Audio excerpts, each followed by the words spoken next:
Es martes, comienza tu programa de la naturaleza, comienza Fer y la bichería, ya sabes, aquí en tu radio, en La Buena Onda Radio. Hoy, como ha sido el Día Mundial del Cambio Climático, tenemos un programa dedicado exclusivamente a una entrevista precisamente sobre el tema del cambio climático, pero no os la podéis perder, comienza ya Fer y la bichería.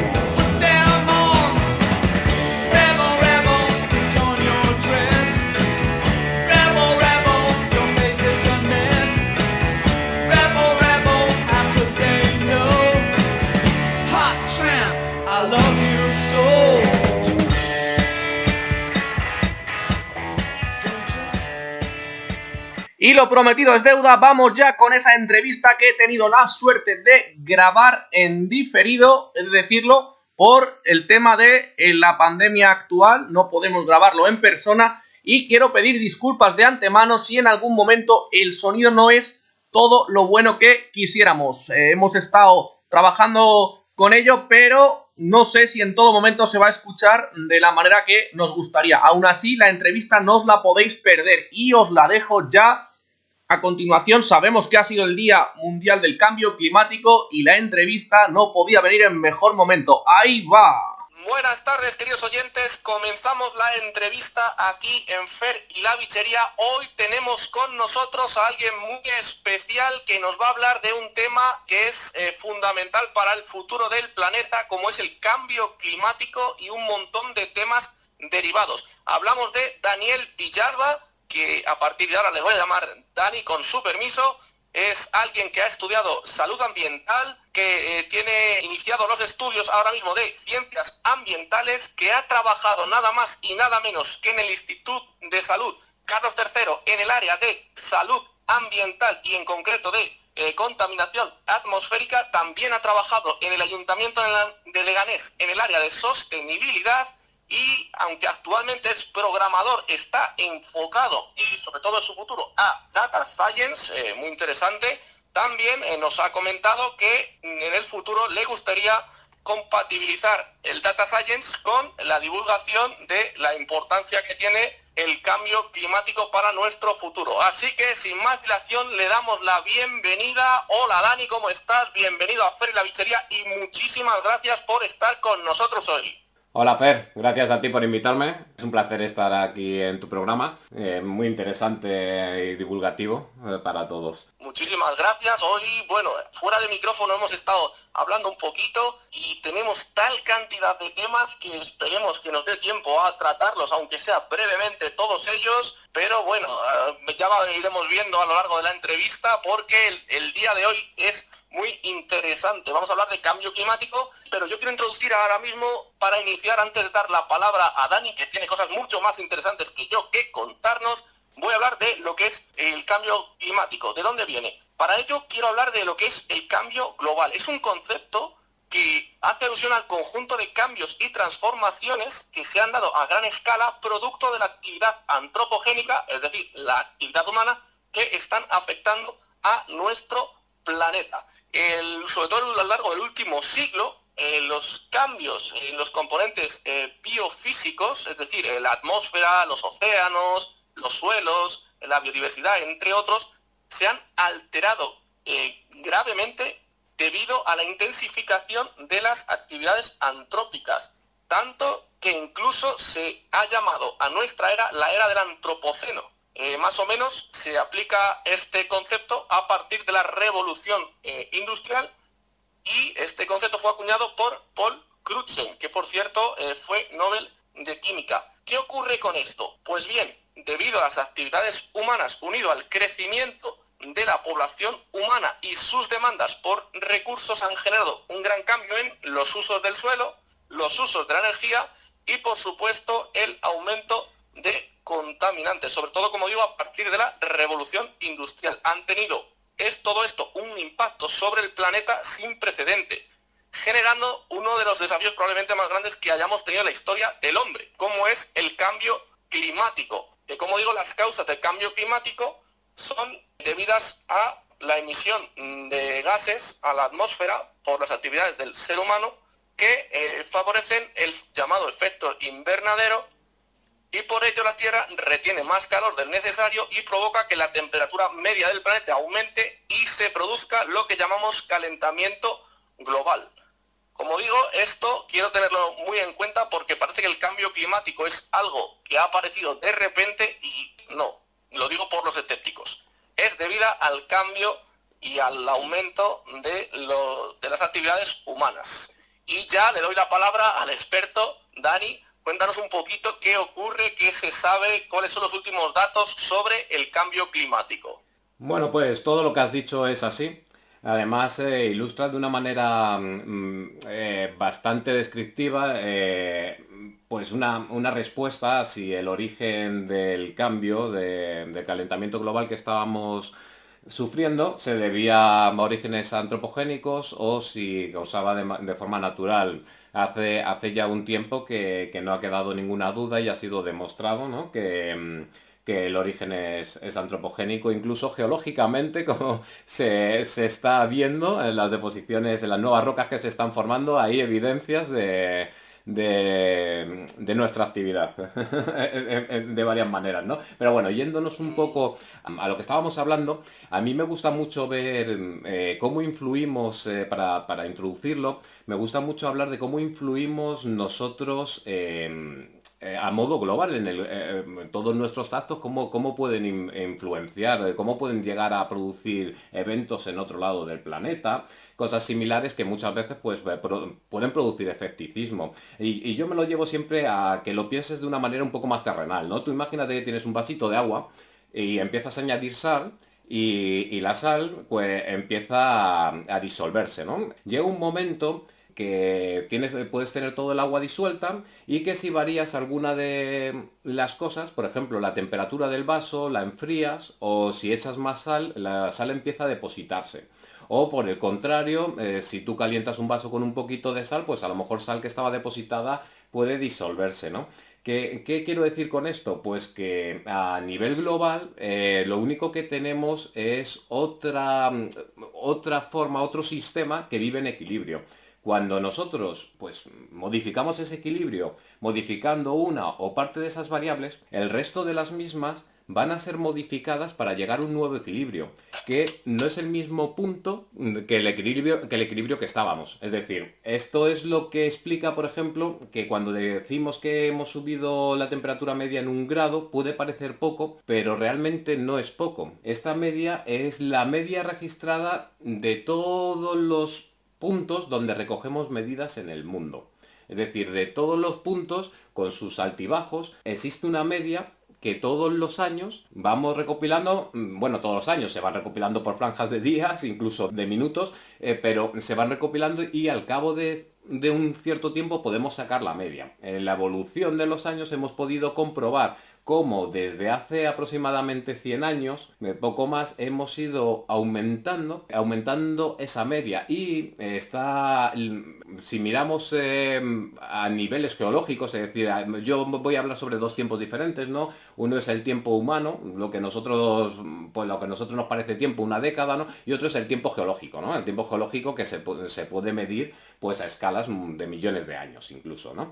También quiero que quede claro, antes de ponernos a entrar, que cuando hablamos de datos, cuando se habla de porcentajes, lo que se está hablando es de probabilidades, de probabilidad de que ocurra un hecho o un evento. Por eso muchas veces no hay que pensar, oye, va a ocurrir esto seguro, sino que tienes que fijarte en la media de los eventos para no despistarte, ¿no? Para no entrar un poco en el juego de decir, oye, pues hace poco vimos a un político estadounidense, Trump, que decía, por ejemplo, que cómo iba a haber cambio climático si se había había hecho más frío que nunca en una zona de Estados Unidos, ahora mismo no me acuerdo, pero se rompió récord en temperaturas bajas, y dice, ¿cómo explicamos nosotros que eso se produzca cuando estamos hablando de que se está produciendo un calentamiento? Y es lo primero que quiero atacar porque creo que es el mayor mayor de los problemas a los que nos vamos a tener que enfrentar los divulgadores para convencer, ¿no?, de que efectivamente hay un calentamiento. Es cierto que para muchos escépticos el problema es que cuando tú les dices que ha aumentado 1 grado la temperatura del planeta de media, te dicen, no, pues en mi pueblo o en mi zona ha hecho más frío. Claro, no estamos diciendo los expertos, ¿verdad? Tú que eres experto en esto,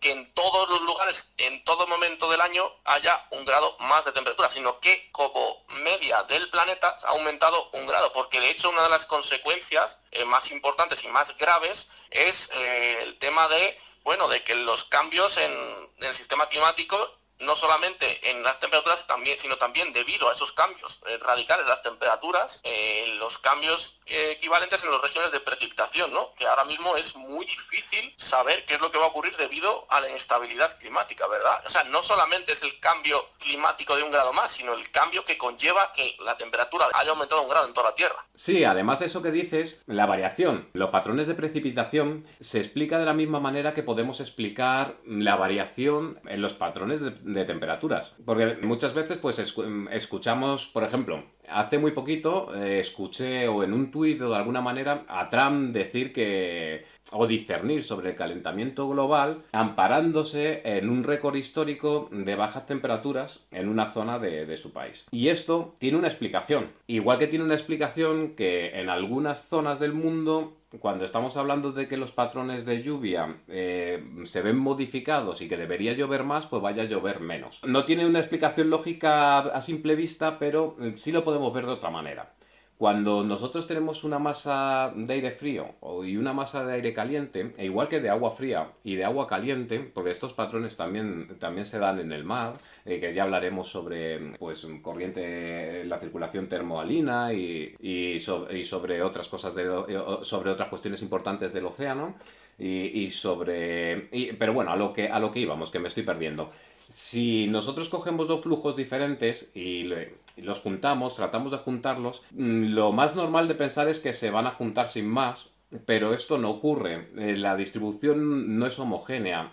Actúan como 2 flujos distintos y se comportan de manera superpuesta. Se mezclan, sí, pero lo hacen pues algo similar a como lo haría un fluido turbulento, pues, si no lo llevamos. Lo siento por los científicos que puedan estar escuchando esto, pero para tratarlo de llevarlo a terrenal, si nos lo imaginamos como un flujo turbulento, también tenemos que imaginarnos que cuando nosotros, digamos que introducimos más variabilidad, es decir, mayor diferencia de temperatura, mayor diferencia de presión, también se produce más entropía en el sistema. De manera que esas variaciones aumentan, es decir, las variaciones de temperatura aumentan. ¿Qué produce esto? Pues yo creo que lo estamos viendo últimamente, de que pasamos de frío a calor en menos tiempo. Es verdad que ha pasado siempre. Entonces a mí me gusta que nos lo llevemos siempre a pensarlo como lo hemos dicho antes, a pensarlo de manera analítica. No podemos quedarnos en lo que vemos de manera puntual, sino que tenemos que recoger datos y estudiar lo que va ocurriendo a lo largo de los años, tanto a nivel local como a nivel global en el planeta. Muy interesante lo que nos cuenta Daniel del por qué se producen estos fenómenos, ¿no? De la incertidumbre que tenemos muchas veces, que parece que es que solo va a aumentar la temperatura 1 grado con el cambio climático, y no es así, ¿verdad? Tú tienes un montón de datos, porque claro, has trabajado muchos años en esto y tienes muchísimos datos de diferentes informes, ¿no? De informes internacionales y nacionales, y a mí me gustaría ahora que nos contaras un poquito de la evolución de esos datos, de algunas cosas que han pasado en el pasado, nunca mejor dicho, debidos a cambios atmosféricos, a cambios climáticos, y en qué situación estamos ahora, ¿no? ¿Nos podrías contar un poquito así rápidamente, porque por desgracia no tenemos más que 1 hora, porque esto podría llevarnos horas y horas y días a hablar, pero rápidamente alguna cosilla, algún dato histórico que creas que es de gran relevancia y que a nuestro oyente le encantaría oír? Pues hay muchos, como bien dices, nos podríamos tirar aquí varias horas hablando, ¿no? Pero mira, yo creo que lo mejor es que nos vayamos directamente a un informe que ha publicado muy reciente, el 9 de julio de este año, la Organización Meteorológica Mundial, y que hace unos pronósticos para los siguientes 5 años, incluyendo 2020 hasta el 2024 incluido, ¿vale? Y bueno, a modo resumido os voy a leer algunos de los aspectos destacados del informe. Tal cual. Dice, es probable que la temperatura mundial anual supere por lo menos en 1 grado centígrado los niveles preindustriales que corresponden a la media del periodo 1850-1900 en cada uno de los próximos 5 años. Y es muy probable que ese aumento oscile entre 0,91 y 1,59 grados centígrados. Antes de seguir leyendo, vuelvo a hacer un inciso aquí y es justo lo que se estaba hablando sobre cómo interpretar los datos estadísticos. Esa oscilación que nos dice es lo que nosotros llamamos el intervalo de confianza. Ese intervalo de confianza viene precedido, pues bueno, los cálculos, no me voy a meter aquí en modelos estadísticos, ¿no? Porque no es el tema, ¿no? Pero sí que nos tenemos que dar que para una confianza del 95%, esos son los intervalos. Es decir, tenemos un 95% de seguridad de que va a aumentar 1 grado centígrado entre 0,91 y 1,59 grados centígrados, o sea, con más o menos. Parece muchísima, es muchísima oscilación. Y es porque los modelos que nosotros tenemos de por sí traen cierta variabilidad. Exactamente. Bueno, aquí yo quiero hacer un inciso y comentar al oyente, ya lo habíamos hablado también fuera de micrófono. Todo esto, que parece muy sencillo, tiene detrás un montón de análisis matemáticos, de análisis estadísticos, y lógicamente los análisis estadísticos están basados en datos recopilados a lo largo de muchísimos años. Las variables, es decir, las cosas que tienen en cuenta los investigadores, en este caso, pues que se dedican a estos temas, ¿no?, de la variación atmosférica, bueno, pues no todos los modelos, no todos los análisis que hacen tienen en cuenta las mismas variables, ¿verdad, Dani? Y bueno, el tema de incluir unas o no incluirlas, o ver que unas varían de una forma de otras, hace que la oscilación de la diferencia entre 0,99 y 1,5 grados sea tan grande. Pero, desde luego, con un 95% de confianza quiere decir que hay un 95% de probabilidades de que aumente así la temperatura. Y aquí, perdóname, Dani, voy a hacer un inciso. Si alguien quiere saber algo más de este tema, quiere que le comentemos algo de este tipo de análisis o le llevemos a los informes de dónde salen, ya sabéis que nos podéis escribir a nuestro correo electrónico ferilavicheria@gmail.com, ¿vale? Yo me pondré en contacto directo con Dani, porque es el experto y nos lo contará mejor. Y le vuelvo a ceder la palabra, perdón por el inciso, Dani. No, estupendo, porque además no nos podemos meter en esto, porque si no dejaríamos de abarcar otras cosas que considero más importantes, ¿no?, que profundizar en cómo, de dónde salen esos datos a nivel estadístico. Sigo leyendo y dice, la probabilidad de que durante los próximos 5 años haya uno o varios meses con una temperatura por lo menos 1,5 grados centígrados por encima de los niveles preindustriales es del 70%. Hay una probabilidad de 20% de que la temperatura de uno de los próximos 5 años supere por lo menos 1,5 grados centígrados los niveles preindustriales, pero esa probabilidad se va incrementando con el paso del tiempo. Y aquí también tiene que ver eso. Cuando hablamos de probabilidades de 20% en una franja de 5 años, ¿vale? Si nosotros la franja la aumentamos, o si nos desplazamos con la misma franja, nos desplazamos años hacia adelante, todos estos pronósticos tendrán mayores probabilidades, ¿vale? Sigo. Después es extremadamente improbable, aproximadamente con el 3% de probabilidad, que la temperatura media de los 5 años correspondiente al periodo 2000-2024 supere más de 1,5 los niveles preindustriales. Es decir, que es improbable que ese aumento de 1,5 grados, que no debemos pasar, según que todavía no hemos hablado del IPCC, pero hablaremos, ¿vale? Pues que es improbable. Es decir, estamos a tiempo, esto es un muy buen dato, estamos a tiempo de poder hacer algo, ¿no? Seguimos leyendo. Bueno, eso es importante. Sí, sigue leyendo, pero es importante, quedémonos con este dato, es que podemos todavía hacer algo, luego le preguntaremos a Dani. Sigue leyendo, por favor. Sí, en el periodo 2020-2024 es probable que la temperatura de prácticamente todas las regiones, salvo en partes de los océanos meridionales, sea más cálida que en el pasado reciente. En el periodo 2020-2024 es probable que las regiones situadas en latitudes altas y en el Sahel se produzca un aumento de precipitación con respecto al pasado reciente, mientras que en la zona septentrional y oriental de América del Sur es probable que las condiciones sean más secas. No sé si se dice Sahel o Sahel, la verdad, pero es la zona que está debajo del Sáhara. Es más, hay una noticia interesante de que se han encontrado 1.800.000 árboles en la zona del desierto cerca del Sahel, y puede estar relacionada con el pronóstico y con el aumento de justo lo que hemos hablado antes, ¿no? De la variación de los patrones de lluvia. Pues Sahel es una de las zonas que se está viendo beneficiada de esa variación, ¿no? De este patrón. Qué interesante lo que nos cuentas, Dani, de estos informes. Y bueno, has hablado del IPCC. ¿Nos puedes contar algo de ello, del informe que... Bueno, tú has trabajado con este tipo de informes, ¿verdad? ¿Tú nos puedes contar un poquito cuál es la opinión general de ese grupo de expertos? Digamos, ¿qué sensaciones tienes de aquí al futuro? Pues el pronóstico no es bueno, no es nada bueno. No vamos a restarle importancia.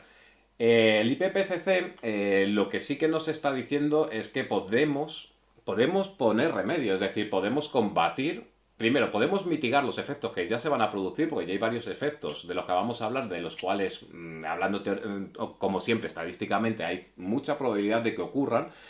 También podemos evitar que estos sean mayores. Por supuesto, podemos evitar males mayores, ¿no? Sería no hacer nada. La buena noticia es que se están haciendo cosas, ¿no? Y que hay un plan, hay un pronóstico. El IPCC nos dice que no debemos superar los 1,5 grados con respecto a la era preindustrial. Y para no hacerlo, sí que nos ha dicho, en cuanto a las emisiones antropogénicas, nos han dicho que para el 2000, que tendríamos entre 2045 y 2055, nuestras emisiones netas deberían ser de cero. Y hay otra consecuencia, que es para el 2030 deberíamos haber conseguido reducir nuestras emisiones netas en un 50%. Ese es el plan. Nada menos que en un 50%. Nada menos que en un 50% en 10 años, ¿no? Ese es el plan. La buena noticia es que parece que pues país se lo están tomando más en serio y que, bueno, es que aprovecho para algo que estoy escuchando en la calle, ¿no? Que es como cuando se dice, y que se ha llevado un poco por mal camino, ¿no? De decir, oye, se ha escuchado muchos científicos decir que hay que aprovechar la pandemia, ¿no? Para producir cambios, y a lo mejor escuchado así de forma sesgada puede dar la impresión puede dar alas a negacionistas y a conspiranoicos a pensar, no, lo que se quiere decir es que la amenaza que ahora mismo estamos viviendo con la pandemia, para poder combatir al virus, requiere que nosotros trabajemos, seamos responsables con lo que hacemos y trabajemos de forma coordinada bajo unos parámetros que producirán que podamos combatir este virus. La amenaza del cambio climático es una amenaza superior. Sí, yo también. Bueno, antes de continuar, quería comentarte, antes de eso, bueno, y por si alguien no lo sabe, IPCC es es un grupo intergubernamental de expertos sobre el cambio climático, ¿vale? Creo que lo he comentado, pero por si no lo he comentado, que quede claro. Y fijaos lo que nos dice Dani, mucho más importante que el tema del virus para la supervivencia del ser humano como especie es el cambio climático. Nos ha dicho esto, ¿vale? Y es cierto. Y de hecho, bueno, ya hablaremos en el futuro, quién sabe si hoy otro programa, que probablemente el cambio climático esté directamente relacionado con el virus. Y vuelvo a darte la palabra, Dani, perdón por interrumpir, pero es que me ha parecido importantísimo recalcar lo que comentabas. Sí, no, es así, es decir, la amenaza más importante ahora mismo, ¿no? De todas las amenazas a las que nos podemos enfrentar, y con respecto a la probabilidad de que ocurra, es sin duda el cambio climático, que tenemos la seguridad plena de que va a ocurrir, ¿no? Está ocurriendo. Hablando sobre, gracias por dar a conocer, porque yo, claro, ya doy por hecho que todo el mundo conoce que es el IPCC. Sí, como experto estás acostumbrado a hablar en siglas, que a mí también me pasa, sí. Y bueno, por eso he querido aclarar, por si algún oyente no sabe o no se acordaba de lo que era el IPCC. Sí, bueno, es muy importante tener en cuenta que yo quiero que hablemos después, que volvamos a esto para hablar sobre qué podemos hacer nosotros, porque parece una barbaridad cumplir ese 50% de emisiones, pero estoy seguro de que está en nuestras manos. Es decir, podemos hacerlo nosotros, no necesitamos ni siquiera que nuestros gobernantes produzcan un cambio para que esta reducción tenga efecto, sino que nosotros con acciones nuestras propias podemos reducir muchísimo las emisiones e incluso obligar a que la industria use nuevos métodos un poquito más sensibles, ¿no? Con el medio ambiente. Y no estoy hablando entre una utopía en modo utópico, sino que después entraremos para que veamos que no es tan utópico, ¿eh? Que se puede. Pero bueno, Sí, sí. volviendo un poco sobre lo que estábamos hablando, es decir, a mí yo creo que es muy difícil para las personas decir, bueno, ¿y a mí en qué me afecta? ¿Y por qué dice el IPCC que 1,5 grados es tan peligroso, ¿no? Y no lo entiendo, si 1,5 grados no es nada. Pues bueno, todo este rato que hemos estado hablando, que ha sido un verdadero, si me permites hablar de esta manera, un verdadero coñazo para los oyentes, era para explicar un poco que toda esta variación, toda esta entropía, al final ya ha pasado, ya ha ocurrido en el pasado y tenemos, bueno, hace no demasiado vi un documental que con tu permiso recomiendo ver a todos vosotros, que se llama Una historia del futuro y reúne muchas de las cosas que voy a decir ahora, ¿vale? Vale, mira, ya tenemos recomendación para el programa de hoy, queridos oyentes. Hoy no recomendamos un libro, hoy recomendamos, recomienda nuestro querido invitado Dani los documentales Una historia del futuro, ¿vale? Una historia del futuro, recomendado a todos nuestros oyentes. Continúa, Dani. Sí, pues bueno, ahí sí que nos dice, ¿ha ocurrido en algún momento que hayamos tenido una variación de temperatura de 1,5 grados de la cual tengamos nosotros registros? Pues sí, resulta que ha ocurrido, ha pasado y ha pasado al revés, es decir, no ha sido un aumento, sino que lo que vamos a ver ahora es que ocurrió cuando se produjo una reducción de 1,5 grados. La erupción, pues una de las erupciones más grandes conocidas del volcán Tambora, el 10 de abril de 1815, que fue una erupción que expulsó partículas hasta 15 kilómetros de altura. Fue tan devastadora que se escuchó a más de 2.500 kilómetros. Estas partículas se fueron... Ay, no me sale la palabra ahora mismo, esto de estar en directo a veces tiene estos problemas, ¿no? Pero se fueron esparciendo, ¿no? A lo largo y ancho de la atmósfera, produciendo un efecto no he explicado cómo realmente se produce el calentamiento, ¿no? De la atmósfera lo has explicado tú un poco por encima, pero bueno, de toda la radiación solar que nos llega, hay una tercera parte que es reflejada. Todas las partículas, y en especial el sulfuro, el azufre que expulsó este volcán, lo que hizo fue reflejar muchísima más luz. El reflejo de esta luz, que no calentó nuestra corteza, porque realmente el calentamiento se da cuando se calienta nuestra hidrosfera y nuestra litosfera emite calor en forma de radiación también. Esta radiación es infrarroja, tiene una onda su onda es un poco más corta en su longitud de onda y eso hace que pueda ser absorbido pues ya hemos hablado mucho de él, del CO2, y a veces se nos olvida otros gases de efecto invernadero, como es el metano, como es el óxido nitroso, el ozono, o incluso el vapor de agua, ¿no? Pero bueno, sí que vamos a hablar luego un poquito de esto. ¿Qué es lo que ocurrió con este frío, como estamos hablando? Digamos, de alguna manera, el reflejo de toda esta radiación solar y la imposibilidad de absorción del calor por la litosfera y por la hidrosfera de esa radiación produjo un enfriamiento global rápido. Ese enfriamiento global también produjo migraciones, produjo problemas en la agricultura a niveles tanto locales como globales. Es interesante, perdóname Fer, porque me pongo un poco nervioso porque solamente intentar hacerse una idea de lo que vivieron esas personas es doloroso, ¿vale? ¿Por qué digo que es doloroso? Porque hay un dato, ¿vale? Que del hambre que se pasaba, de los problemas que llegó a generar, ¿vale? Eso es que en Suiza llegaron a aprobar una ley en 1817 que decía así claramente, es decir, era pena de muerte para las madres que mataban a sus hijos. Es decir, ¿qué ocurrió? Lo estaban pasando tan mal que entre 1816 y 1817 ocurrió un fenómeno que se propagó por Suiza de que las propias madres mataban a sus hijos para evitarles el sufrimiento.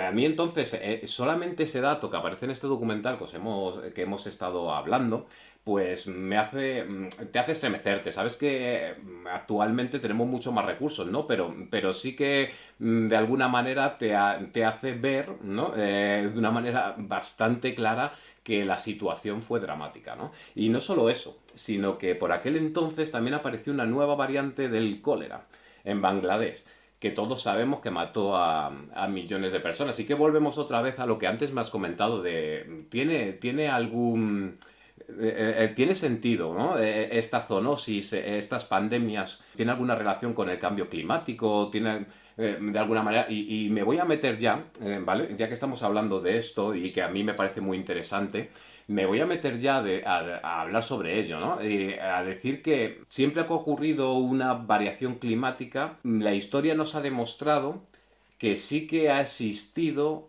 alguna variación, algún patógeno, algo que nos ha provocado una pandemia. Y si sigo hablando, pues vamos a encontrar muchísimas más cosas. Es decir, sobre esto que estamos hablando, el mismo documental del que estoy hablando, en todo momento, porque ahora mismo me estoy ciñendo a lo que el documental nos estaba diciendo, y es que ahora, hace muy poquito, en 2015, en una universidad de Oslo, han cruzado. Esto es muy, muy, muy interesante porque todos, de pocas pandemias hemos escuchado más que de la peste negra, ¿verdad?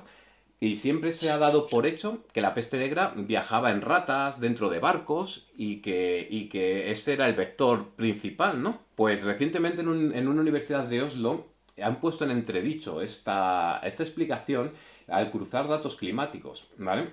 Y es que entre el siglo XIII y el siglo XIX se dieron cuenta que más de una decena de veces se repetía un patrón muy claro.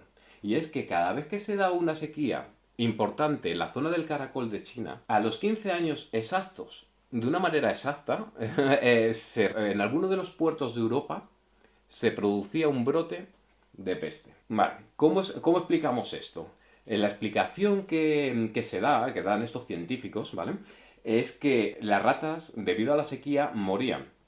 Y los piojos y las pulgas de esas ratas cambiaban de huésped, pasaban prioritariamente a los humanos. En las rutas comerciales eran capaces de avanzar 400 kilómetros anuales hasta que finalmente llegaban a una zona como un puerto europeo donde se transmitía. Es una forma muy diferente de ver la historia. Solamente existe este estudio, no hay una, o no lo sé, ¿no? Si hay una unanimidad ahora sobre si esta fue la manera, ¿no? En la que se produjeron o que se introdujo los diferentes brotes de peste negra en Europa, pero sin embargo sí resulta muy interesante que se haya producido ese patrón, ¿no?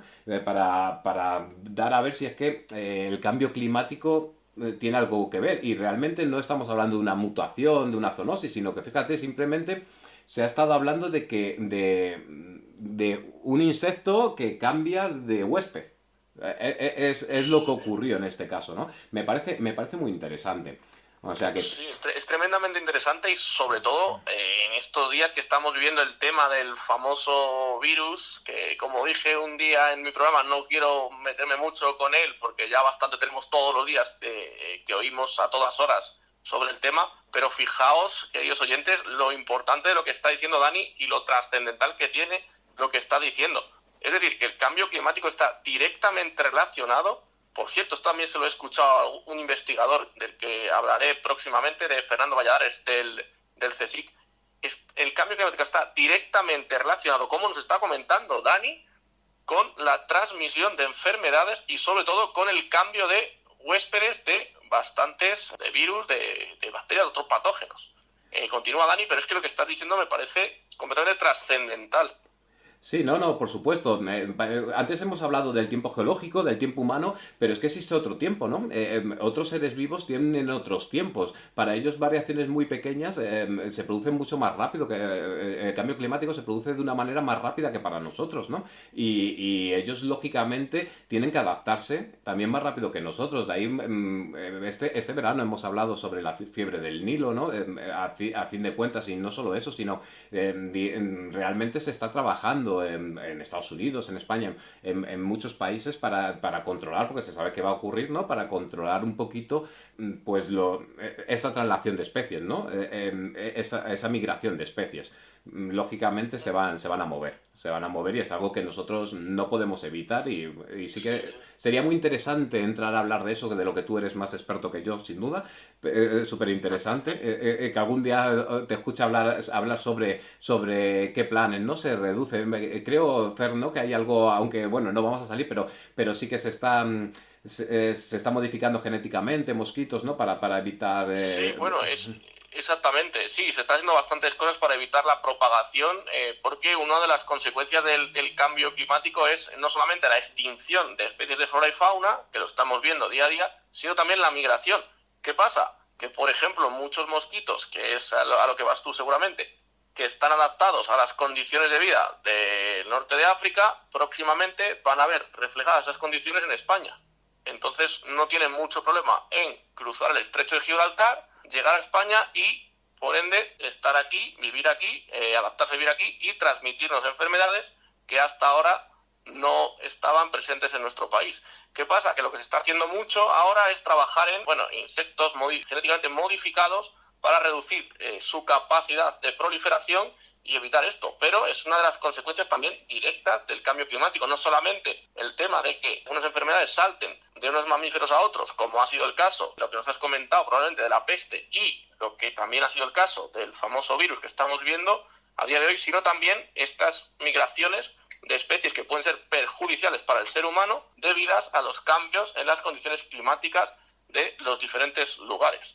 Y bueno, dicho esto, también quería decirte, Dani, se pasa el tiempo volando, por desgracia, ojalá vengas otro día con nosotros, pero voy a comentarte rápidamente por si quieres seleccionar alguna de las consecuencias del cambio climático rápidamente.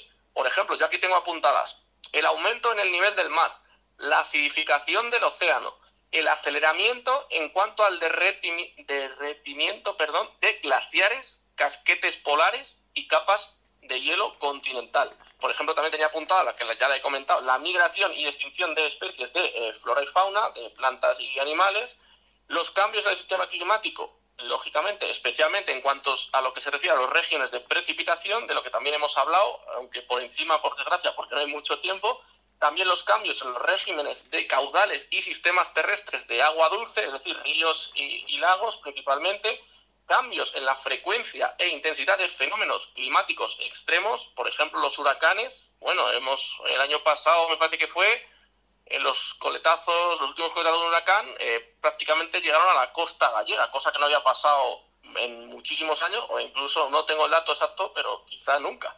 Y también, por ejemplo, cambios en la productividad de los cultivos también. Es una cosa que nos afecta directamente económicamente. Fíjate la cantidad de temas, ¿verdad, Dani?, en los que está afectando este cambio climático. Si nos quieres hablar de cualquiera de ellos, estaremos encantados de escucharte. Mira, pues te hago un resumen muy rápido, porque es muy interesante muchas de las cosas que has contado, ¿no? Y hay varias de ellas que requieren que entremos en un poquito más de profundidad, pero vamos a ir muy rápido. Has hablado sobre los océanos, ¿no? Y también hay mucho que hablar porque también trabajan en la retroalimentación, un poquito de esto que estamos hablando, ¿no? Es decir, si nosotros dejamos de emitir, todo se arregla, pues por desgracia tengo que decir que no.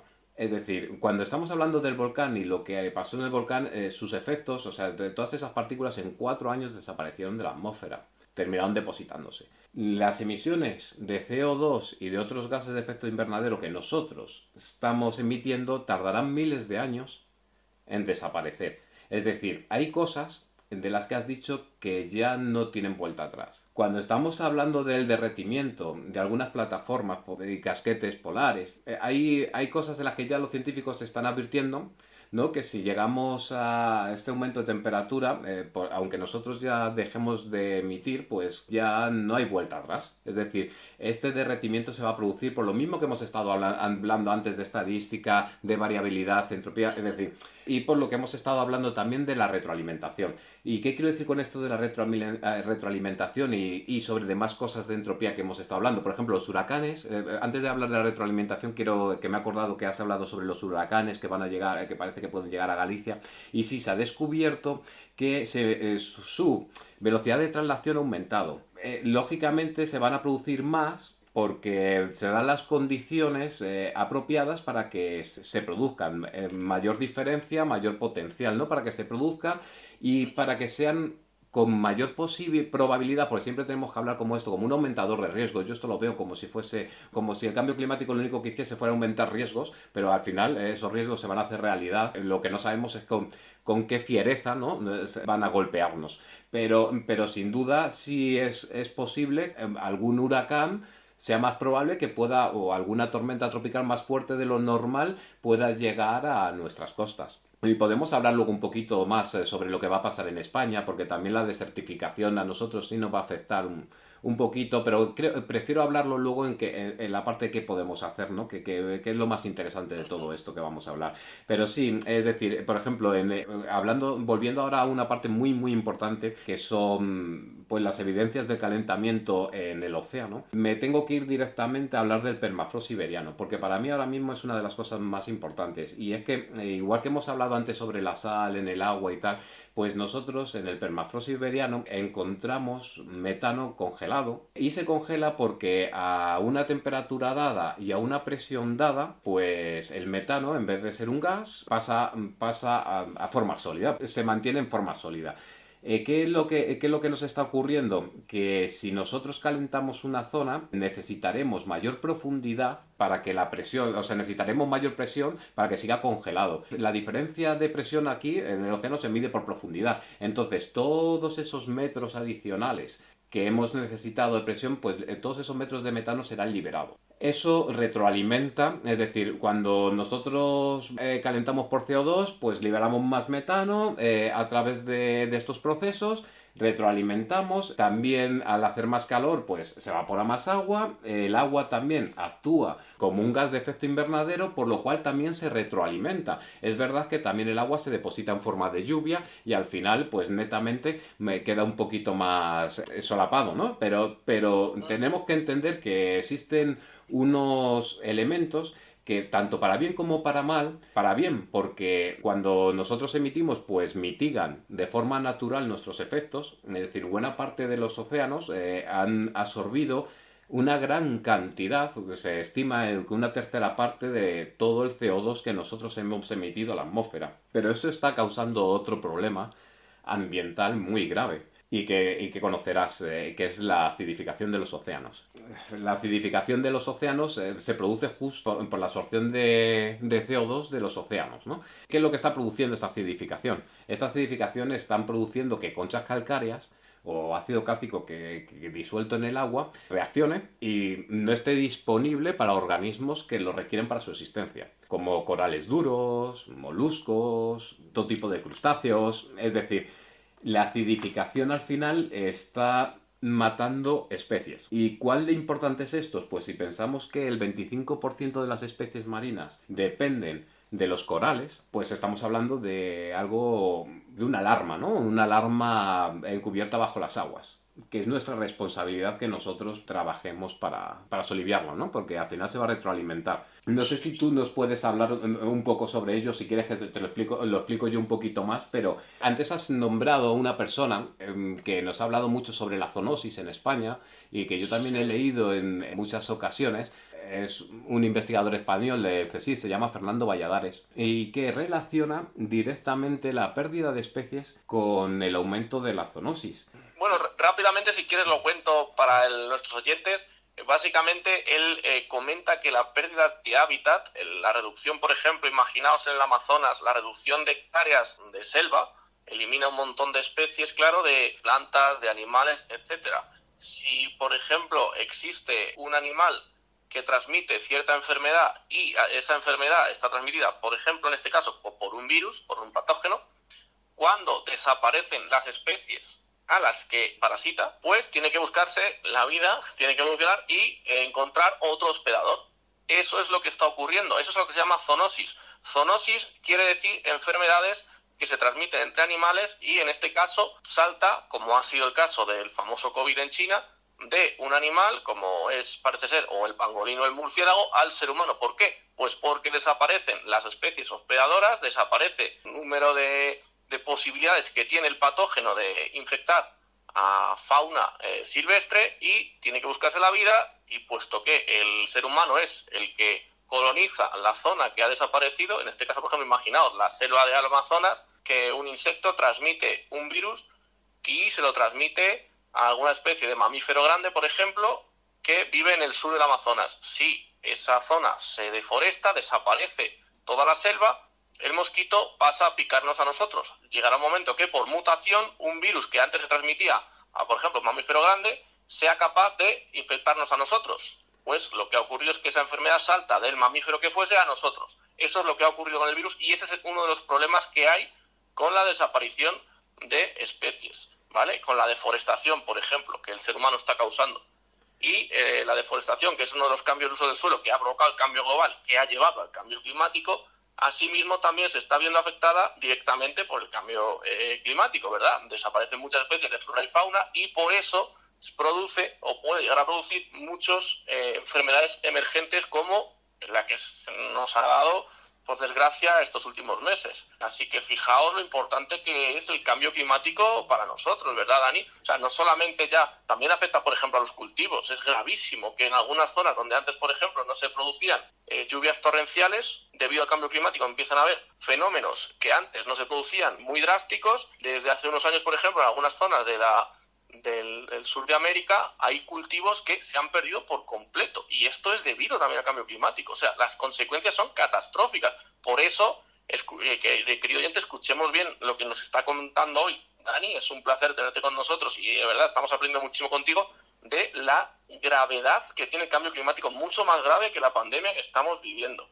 Sí, Y bueno, como dices tú, eso hay algunas charlas que ha impartido un profesor, un investigador del CSIC, Fernando Valladares, que están además colgadas en YouTube, son muy recomendables, al igual que los documentales que nos ha comentado Dani de una historia del futuro. Estas charlas de Fernando Valladares sobre las zoonosis, que así se llaman, son muy interesantes. Pero mucho, y quiero, antes casi te corto, porque quería incidir en la importancia de esto, porque ya hemos dicho, hemos hablado sobre que la variación de esa temperatura produjo una mutación que produce una pandemia. Estamos hablando de que la Universidad de Oslo están emparejando el cambio climático con los brotes de peste. Están diciendo los científicos que el coronavirus proviene de una zoonosis, ¿vale? Proviene de un murciélago, pero tuvo lo que se llama un espécimen puente, ¿no? Que era el pangolín en este caso, ¿no? Y es que quiero incidir y que sigamos viéndolo, porque una de las consecuencias del cambio climático son el riesgo o más bien la reducción de la periodicidad de estas pandemias. No soy experto, pero aquí voy a dar una opinión, ¿vale? Para verlo desde otra perspectiva, un poco más mundana, ¿no? Cuando estamos hablando de mutación de virus y tal, no es que no lo veamos como un virus que muta siempre a una velocidad dada, ¿no? Sino que diferentes situaciones externas producen que esa mutación produce aceleraciones de las mutaciones. Entonces, si se dan las condiciones adecuadas, por ejemplo, una de las condiciones adecuadas es que para mutar, lógicamente, mutan intercambiando pares trozos de cadenas de ADN, para que lo veamos un poco más mundano, ¿no?